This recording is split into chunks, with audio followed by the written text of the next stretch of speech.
Vamos a comentar en esta sesión es sobre la gestión del discurso público en el contexto de controversias.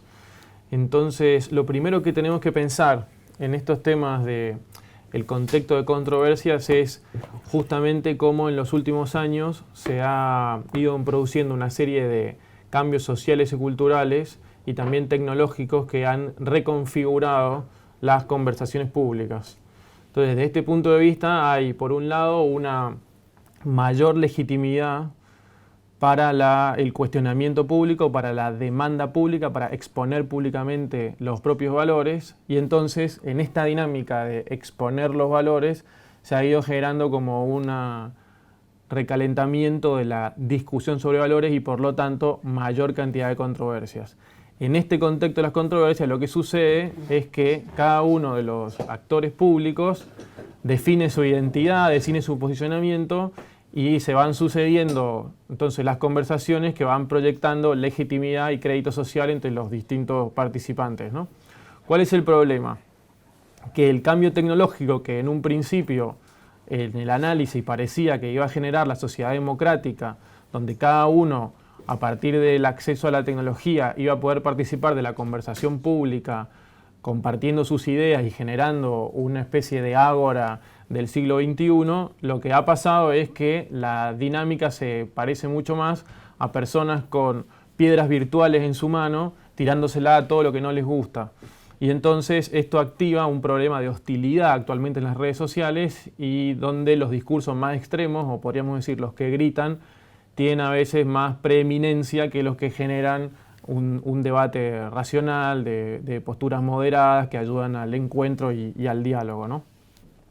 En este contexto es donde surgen lo que algunos investigadores, en este caso de Suecia, han denominado los talk scandals, o también podríamos traducirlo como escándalos de discurso público. Es decir, aquellas declaraciones en un contexto de pluralidad de valores, en un contexto de hostilidad en la conversación pública impulsado por la lógica de los medios y la lógica de las redes sociales, en el que una declaración transgrede valores sociales y por lo tanto pone en riesgo o pone en cuestionamiento toda la reputación del que ha declarado, ¿no?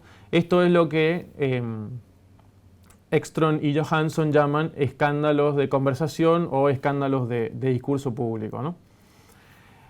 ¿Qué es lo interesante en esta dinámica? Que es una secuencia. Entonces, el escándalo es como el máximo estadio de esta situación, que es cuando la reputación global de una persona se pone en riesgo a partir de una declaración pública o el registro de una declaración que puede ser también del pasado, ¿no?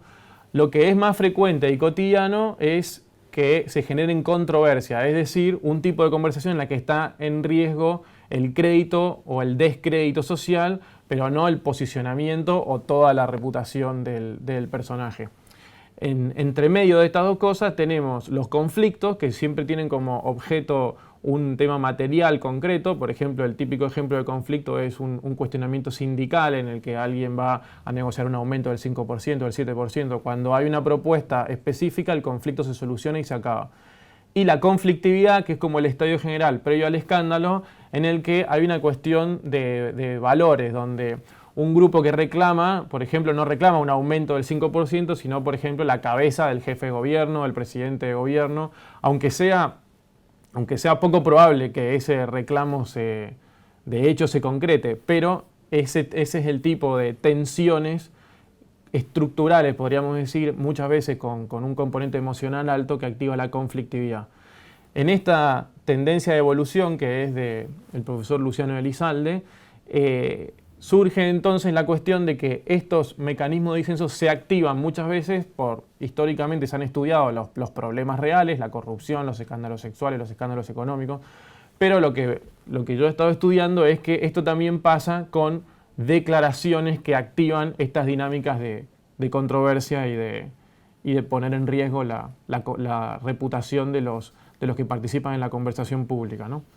Claro, esto, ¿por qué es interesante de una nueva manera? Porque el contexto también ha generado que una mayor posibilidad de comunicación haga que haya unas expectativas de participar en la comunicación para muchos más agentes sociales, ¿no? O sea, si hace 25 años la conversación pública estaba dominada por 20, 30 grandes voces, hoy en su nivel y en las distintas subconversaciones que componen la gran conversación pública, decenas de funcionarios, referentes sociales, políticos, por supuesto, y también las grandes voces del país, participan en una conversación que no frena nunca, ¿no? Entonces esta multiplicación de enunciadores ha generado una multiplicación de enunciados donde permanentemente se está poniendo en escena la búsqueda de crédito social y la proyección de posicionamiento, ha hecho que sea más difícil destacar, en algunos casos hace que la conversación entonces también sea con un tono de voz más elevado, podríamos decir metafóricamente, y entonces por dos motivos se aumentan los riesgos de cometer transgresiones discursivas. Por un lado, porque hay mucha más gente hablando y por lo tanto gente más inexperta, con menos capacidad o entrando en conversaciones complejas, y por otro lado porque la conversación se ha vuelto más hostil y más intensa y más compleja, ¿no? Desde este punto de vista uno podría pensar que las habilidades vinculadas con gestionar el discurso público requieren ser incorporadas de una manera más refinada por agentes del sistema y de una manera más extensa por muchas más personas en esta conversación pública, y por eso es un tema que tiene como especial interés, ¿no? Entonces les voy a poner un ejemplo como para ponerle cara a un caso concreto de estos escándalos de discurso público que venimos comentando, ¿no? Un caso de hace un par de años en el que el dueño de un equipo de básquet de la NBA, que se llama Los Ángeles Clippers, hizo unas declaraciones agresivas con la comunidad afroamericana en una conversación privada con su pareja. Entonces a la pareja graba las conversaciones y ese audio después se filtra a las redes sociales y después a los medios de comunicación. Esta transgresión discursiva, en este caso en un contexto privado que se introduce después en el ámbito público, genera una gran controversia que justamente pone en riesgo toda la reputación de nuestro enunciador y finalmente genera una gran respuesta emotiva de rechazo, pero no solamente una cuestión emocional y simbólica y de declaraciones de sanción, sino que termina consolidándose en sanciones materiales. En concreto, lo obligan a vender la franquicia de su equipo, le hacen una multa de por vida para ingresar, le prohíben ingresar de por vida a eventos vinculados con la NBA y además tienen que pagar una multa económica de más de $1 millón, ¿no? Entonces fíjense, una transgresión discursiva que agrede a los valores de la comunidad genera una reacción emotiva totalmente generalizada, explosiva podríamos decir, que no solamente es una sanción simbólica, sino que se transforma también en sanciones materiales. En este caso la expulsión de la comunidad por vender el equipo, la prohibición de ser parte de la comunidad por participar de los eventos y una multa para resarcir la agresión. Entonces, ¿cómo funciona la dinámica? Es un discurso que transgrede un valor esencial a la comunidad y un tratamiento despectivo a la comunidad afroamericana, si bien siempre es algo sancionable, pero podríamos decir que tiene una particular relevancia en el ámbito de la NBA, donde es un ámbito justamente de reconocimiento social y de valoración y de lucha histórica de la comunidad afroamericana, ¿no? Entonces, como esa persona agrede a valores esenciales de la comunidad y los ataca, no es digna en su moralidad y en su identidad para ser parte de la comunidad, por lo tanto lo expulsamos. Esta es la dinámica que activa el escándalo y en este caso el escándalo de discurso público, ¿no? Entonces, ¿qué le podemos agregar como para ir complejizando el panorama? Que esta dinámica comunicacional de la transgresión discursiva que activa por transgredir un valor, la reacción de determinados agentes en contra del agresor, lo que hemos comprobado es que habitualmente sucede sobre determinados temas en cada una de las conversaciones o de las comunidades. Podríamos decir, hay temas que son agendas sensibles, es decir, en los que más frecuentemente los valores de la comunidad se sienten en juego, se necesitan como unos matices para el trabajo, ¿no? Y hay dos tipos de estas agendas sensibles. Hay agendas sensibles establecidas, que ya están consolidadas, que tienen un tiempo, que forma parte de una persona, podríamos decir, educada, que está integrada a la comunidad, manejar esos conceptos de de la agenda sensible. Por ejemplo, podríamos hablar de la agenda sensible de la discapacidad, como en los últimos años ha ido mejorándose el discurso para establecer el respeto, la valoración, la promoción de las personas que tienen alguna discapacidad. Entonces, a la vez vemos que hay agendas sensibles que están en un proceso de construcción. Y entonces esas son agendas sensibles emergentes que ofrecen una dificultad suplementaria porque no sabemos todavía, no están como consolidados, decantados, cuáles son los conceptos, las ideas de fondo que, como estamos atravesando un proceso de cambio, van avanzando a base de pequeñas transgresiones sancionadas, podríamos decir, o de proyecciones, o de activismos, etc. Entonces componen terrenos como mucho más inestables, pero que por otro lado son muy frecuentes en la conversación pública y que demandan de muchísimos agentes de los debates y de la política pronunciamientos, conversación, impulsar políticas, hacer análisis, etc. Entonces aquí ponemos en la presentación algunos, como una caracterización de cuáles son los elementos que componen una agenda sensible. En este caso es la agenda sensible del cuidado del medio ambiente, ¿no? A partir del estudio de casos concretos, en un equipo de trabajo en la Universidad Austral hemos determinado como que para reconocer la existencia de una agenda sensible es necesario encontrar estos tres elementos. O sea, por un lado, unos temas y unos ámbitos sociales en los que esa temática es relevante, ¿no? O sea, la agenda del medio ambiente no tiene una lista infinita de temas, sino que hay como algunos puntos fundamentales. La contaminación, determinado tipo de industrias, por ejemplo, que en Latinoamérica hay un debate frecuente por la minería a cielo abierto, por ejemplo. Entonces ahí tenemos un tema concreto que es un determinado tipo de contaminación y de explotación ambiental que tiene que ver con una industria específica que es la minería, con una tecnología específica que es la minería a cielo abierto, ¿no? Entonces es necesario como circunscribir a una serie de temas que son los que activan interés y más frecuentemente son sobre los que se debate. Después un segundo punto son narrativas y prácticas establecidas, ¿no?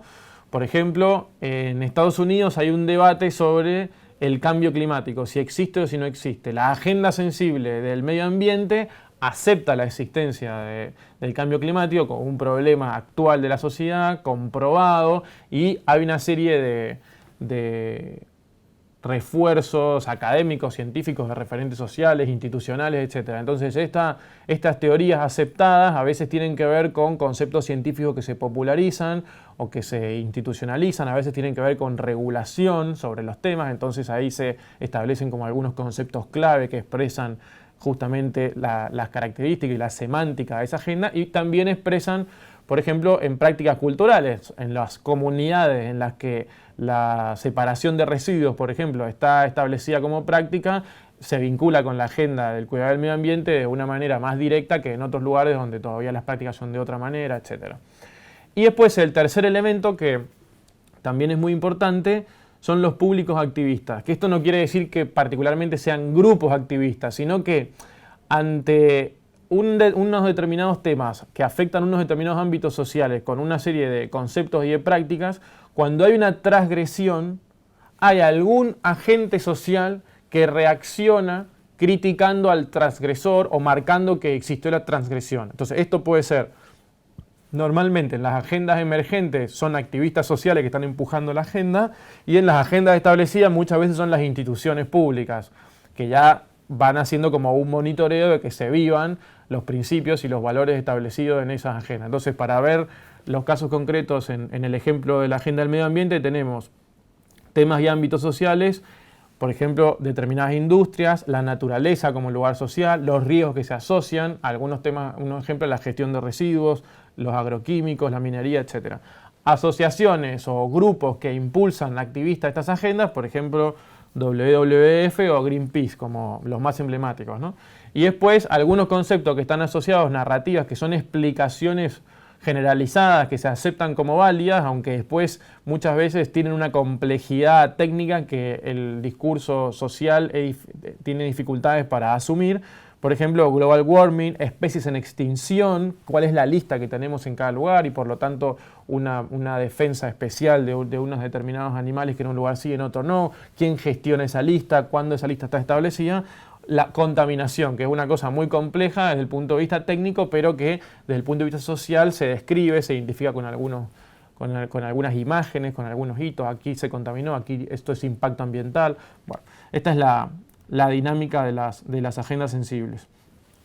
¿Qué nos lleva esta complejidad de agendas sensibles a la hora de prepararnos para participar de la conversación pública de manera positiva o para gestionar o intervenir en controversias?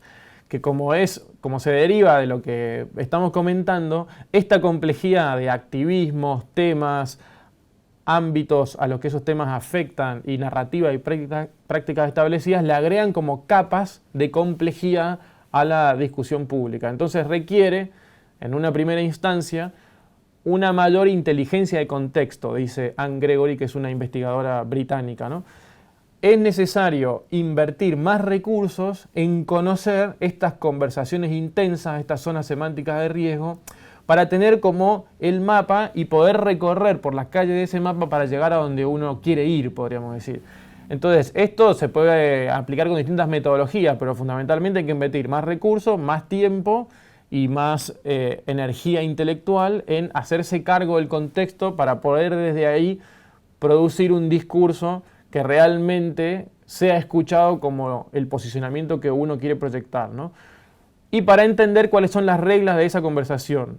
Si no tenemos una buena lectura del contexto, de las reglas de la conversación, de los principios que regulan esos ámbitos, y entramos con criterios como más gruesos, corremos más riesgo de violar alguna de esas reglas, de vulnerar una sensibilidad que era más refinada, con palabras más gruesas, etc., y activar una controversia que embarra la conversación y nuestro posicionamiento, o directamente un escándalo que directamente pone en riesgo toda nuestra reputación, ¿no?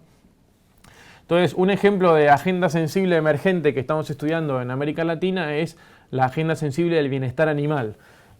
A través de unos focus groups y el análisis narrativo del activismo social en contra de las instituciones zoológicas en redes sociales, por ejemplo, en un centro de investigación en la universidad, hemos ido entendiendo cómo funciona la dinámica de esta conversación intensa que está impactando actualmente en una serie de prácticas sociales muy interesantes, ¿no?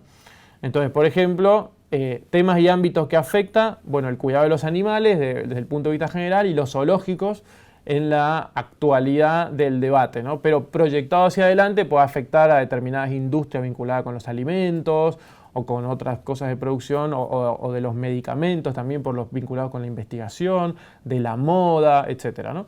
Entonces después, palabras que forman parte de esta narrativa que va expandiendo una sensibilidad mayor por el cuidado y el bienestar de los animales, en este caso en instituciones zoológicas. Por ejemplo, tenemos dos, ¿no? O sea, la consideración en el activismo de los zoológicos como cárcel de animales, ¿no? Mientras se va, implica toda una serie de connotaciones, pero se va en expansión. Y después la zoocosis, que es una enfermedad construida en el discurso público que refiere, según la definición de los propios activistas, a determinados gestos o movimientos repetitivos que sufrirían los animales cuando sufren el encierro, ¿no? Entonces, ¿qué es lo interesante? Lo interesante es que actualmente hay una disputa, por ejemplo, entre ámbitos científicos vinculados con veterinarios y estudios y el ámbito del activismo sobre si realmente existe o no existe la zoocosis. Esto es lo que denota la situación a veces de tensiones de las agendas emergentes. Y después, por ejemplo, activismo en América Latina, hay una organización que se llama SINZOO, que tiene un activismo muy directo por el cierre de los zoológicos, o hubo otros grupos, por ejemplo, Especismo Cero o Cuatro Patas, que tienen en Argentina millones de seguidores, etc., ¿no?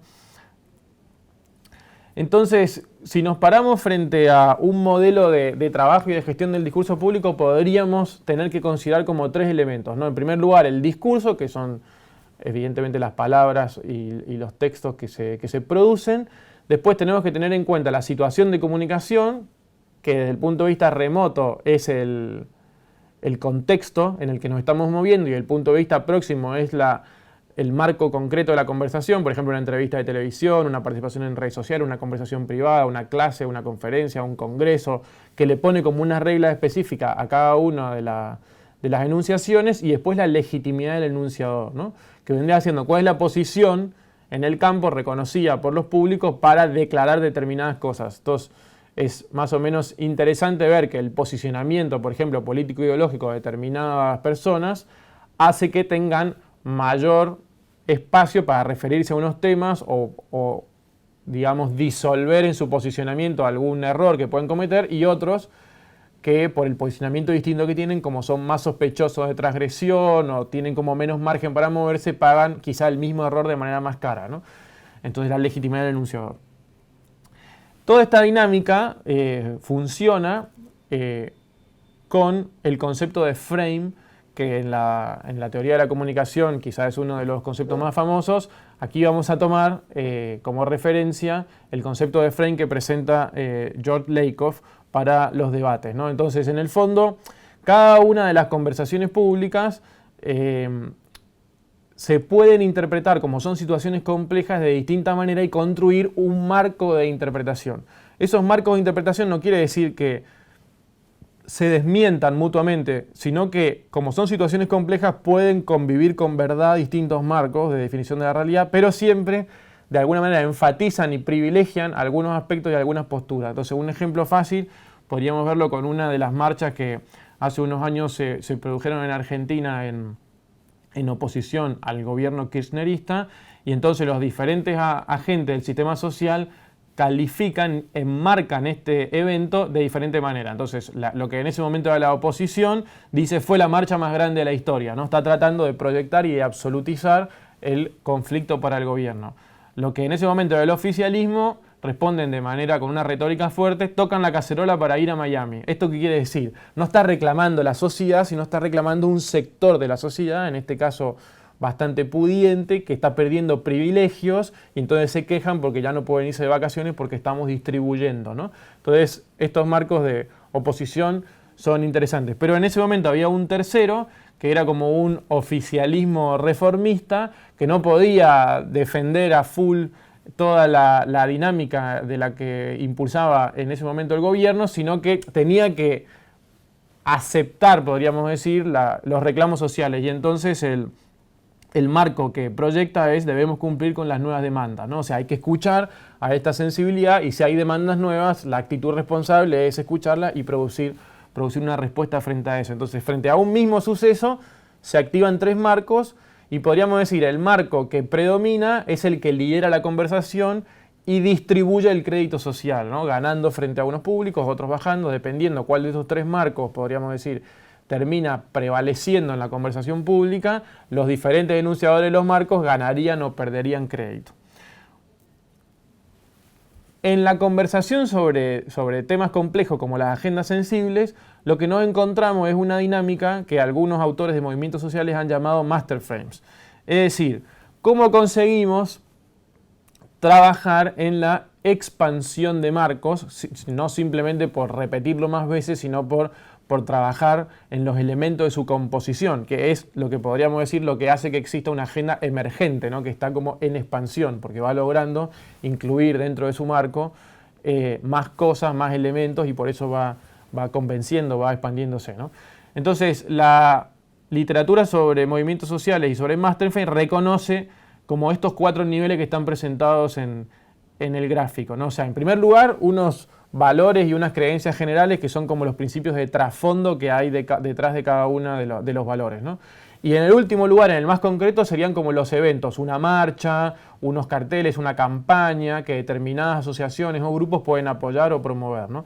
Y en el medio tenemos justamente la relación entre frame y master frame, o entre marco de organización o de propuesta y marco amplio general.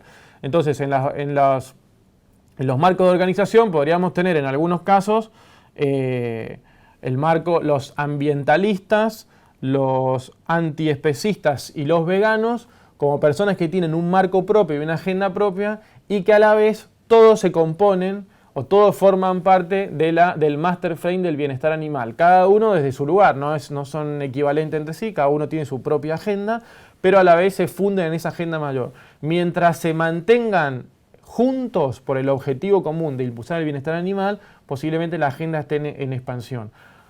Mientras consigan estar juntos, podrán hacer eventos de convocatoria en expansión. Muchas veces lo que pasa es que cuando crecen y se establecen, empiezan a valer más las diferencias entre los grupos y ahí entonces se fragmenta. Entonces todas estas agendas sensibles emergentes están en esta tensión de grupos diferentes que se unen para impulsar algo común y que cuando van triunfando empiezan a prevalecer las tensiones internas y como que van y vienen desde este lugar, o sea, de seguir impulsando la agenda común y seguir en expansión o diluirse o tensionarse y fragmentarse y perder poder de expansión a partir de esa fragmentación.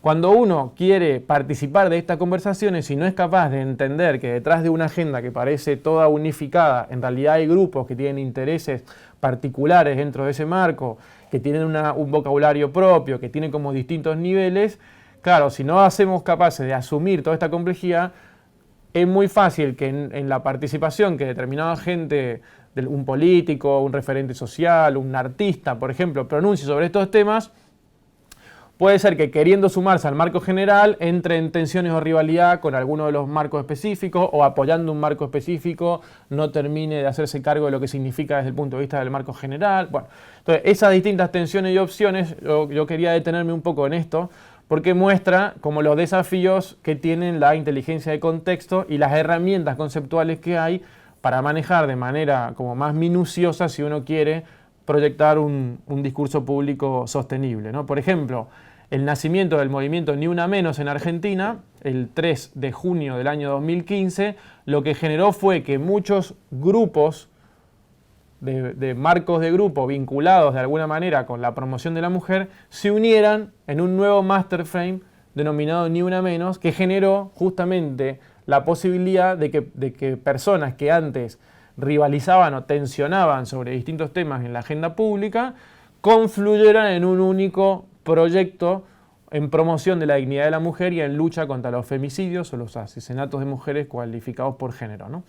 Entonces, el hecho de crear este master frame lo que permite es el nacimiento de un nuevo movimiento muy amplio que genera consenso social sobre el tema, impulsa esa agenda de una manera nueva y crea también unas nuevas reglas para esa conversación que son más refinadas y por lo tanto si alguien transgrede los valores de la dignidad de la mujer en su discurso va a ser más sancionado que antes de que existiera esa nueva sensibilidad. Otro caso de creación de marco es la encíclica Laudato Si del Papa Francisco, que si en un momento anterior la agenda del cuidado del medio ambiente no formaba parte del discurso y de la promoción aceptada, digamos, y promovida por la Iglesia Católica, el Papa reconoce esa situación como que hay una ambigüedad o una pregunta, reconoce en esa agenda como parte de su identidad y entonces crea un documento en el que asume ese marco desde su propia identidad y lo propone. Entonces esto lo que produce es un nuevo reconocimiento o una nueva voz legitimada para el Papa Francisco, ¿no? Por último, lo que tenemos que tener en cuenta es que más allá de entender la conversación y proyectar los mensajes clave sobre estos temas, es necesario también trabajar sobre lo que Frank Luntz, que es un consultor norteamericano, denomina el wording o la selección de las palabras y Luciano Elizalde llama conocer el lenguaje social. O sea, no es solo entender cuál es el mensaje de posicionamiento, por ejemplo, yo me quiero sumar a la agenda de Ni Una Menos porque quiero promover la dignidad de la mujer y quiero estar en contra de las agresiones cualificadas por género, ya sean femicidios o agresiones sexuales, etc. Pero yo necesito, para acertar en esa comunicación, el manejo de un determinado lenguaje. Entonces, incluir y conocer, esto es como si fuera una especie de idioma cultural, ¿no? Hay una serie de palabras que me ayudan a mí a expresar esa posición y hay otras palabras que si yo las uso tensionan contra el mismo posicionamiento que quiero lograr o sobre el marco que quiero proponer para tener en el mediano plazo un posicionamiento público sostenible, que sería el objetivo. ¿Por qué quiere decir sostenible? Quiere decir que a medida que va pasando el tiempo, mi posicionamiento proyectado no va perdiendo capacidad y lo que yo voy a decir más adelante se refuerza, se facilita por lo que yo voy diciendo ahora, ¿no? ¿Qué es lo que, por ejemplo, anécdotas que han pasado? Yo veo que hay una agenda en expansión y entonces me subo al discurso del activismo. Y después veo que en realidad había una determinada postura que estaba de moda, pero cuando hay que bajarla a la gestión, a la realidad, a las restricciones de las verdaderas posibilidades en la gestión, entonces me tengo que bajar de ese discurso del activismo que estaba marcado por los valores y no por las posibilidades de la gestión, y en la gestión tengo que ceder o negociar algunas cosas realmente. Entonces mi discurso no fue sostenible por no reconocer en esa conversación que no podía subirme a la ola del activismo, sino que tenía que hacer, podríamos decir, si yo soy un funcionario, un promedio entre el cambio posible en la realidad y los valores enunciados por el activismo, ¿no? Entonces, para que eso pueda ser sostenido en el tiempo. Bien, para terminar, un modelo de trabajo que puede asumir como todas estas consideraciones que hemos hecho sobre las complejidades de la gestión del discurso público, entonces podríamos decir que tiene que tener en cuenta estos 5 elementos, ¿no? O sea, en primer lugar, asumir cuál es el contexto de interacción en el que una conversación tiene que tener lugar. Si yo me tengo que referir, por ejemplo, al problema de los inmigrantes, al bienestar de los animales, a la agenda del medio ambiente, a la agenda de la promoción de la dignidad de la mujer o de la promoción del respeto a las personas homosexuales, todas agendas sensibles, entonces tengo que tener en cuenta, tengo que conocer muy bien cuál es el marco o cuáles son el contexto de interacción en el que este discurso se va a pronunciar. Desde ese conocimiento del contexto, entonces tengo que establecer cuál es mi marco. Entonces, por ejemplo, en la agenda del medio ambiente, por ejemplo, el desarrollo sostenible es uno de los marcos disponibles, ¿no? Y entonces tengo que crear mi versión discursiva específica que exprese el marco. Entonces las versiones entran sobre todo en dos lógicas, ¿no? Una por los públicos y otra por los medios. Entonces, yo tengo que tener una versión de mi argumento, por ejemplo, para Twitter, para Facebook, para Instagram, para los grandes medios de comunicación nacionales, para medios de comunicación locales, ¿no? Cada uno de esos medios hace que yo necesite una versión distinta, ya sea por el largo o por la dinámica expresiva que tiene cada uno de esos medios. Y la otra es por público. Yo no le hablo igual, por ejemplo, a la comunidad académica o a la comunidad política o a la opinión pública, ¿no? También puede haber versiones de mi mismo marco que proyecta el mismo posicionamiento en el mismo contexto que esté adaptada por los públicos a los que yo quiero privilegiar en mi recepción. Y después esa versión tiene que estar apalancada sobre 2 instrumentos de comunicación y de gestión, podríamos decir. Por un lado, las acciones o las pruebas que avalan o que proyectan o que son promesa de mis versiones y mi posicionamiento. Por ejemplo, uno puede decir en el desarrollo sostenible, yo pruebo mi compromiso porque he presentado este proyecto de ley, porque voy a hacer esta política pública o porque refiero a tal prueba científica que ayuda a que el desarrollo sostenible es algo que funciona y que ayuda a la relación equilibrada entre los seres humanos y el medio ambiente, etc., ¿no? Y después señales que siendo cosas que en la realidad a veces tienen un impacto chico, comunicativamente son muy importantes, ¿no? Y me ayudan a mí a mostrar que hay un compromiso con la idea de fondo. Entonces hay señales que me sirven para reforzar y señales que si no tengo un control o una gestión de esas señales pueden contradecir, pequeñas cosas que pueden contradecir el fondo. Entonces uno podría decir, si voy a hacer esas declaraciones y me voy a meter en esta campaña, el hecho de que un funcionario tenga, por ejemplo, un auto híbrido hace que una señal que tiene un compromiso con el medio ambiente, o que en su casa o en su oficina o en su administración haya separación de basura, ayuda a transmitir este compromiso por el medio ambiente, ¿no? O que participe de un acto que tiene que ver con el cuidado del medio ambiente. O sea, no es que la participación en el acto sea una prueba de su compromiso, pero es una señal que le ayuda a expresar, a validar, a convalidar los valores. En cambio, a veces, cuando uno no tiene un buen manejo de la señal, puede dar cosas contradictorias. Cuando una de las campañas políticas que lanzó el presidente Macri en Argentina, lo hizo en un barrio de extrema necesidad, etcétera, y entonces como para decir que lanzaba la campaña desde la gente más necesitada, pero le pusieron una tarima de madera desde la que le habló a la gente como de 15 centímetros. Eso fue una señal que mediáticamente tuvo mucha relevancia porque la lectura fue, a partir de que era algo chiquito, que ok, quiere ir a ese lugar pero no se quiere embarrar los pies y realmente estar donde la gente está, ¿no? Hace que le pongan una tarima. Y eso genera una controversia, digamos, por un descuido de la gestión del contexto, ¿no? Entonces, hasta ahora, más o menos lo que hemos visto es que la gestión de estas controversias que se producen por los cambios en los valores y por los cambios tecnológicos que permiten que más voces participen de la conversación, nos ponen frente a la situación de que muchos más agentes del sistema mediático se tienen que pronunciar sobre temas complejos. Y esos temas complejos, para estudiarlos, tenemos que entender cuáles son los temas y los ámbitos a los que afectan, cuáles son las narrativas y las prácticas que los configuran y cuáles son los agentes activistas especialmente que los promueven, ¿no? Y pudiéndonos hacer cargo de esa complejidad, uno puede proyectar su discurso público sostenible, por ejemplo, a través de este modelo que yo le he puesto de nombre SEBAS, que está basado en un modelo también de Luciano Elizalde, que tiene que primero hacerse cargo del contexto de interacción y después pensar el enfoque o el marco que propone, las versiones, las acciones y las señales. Muchas gracias.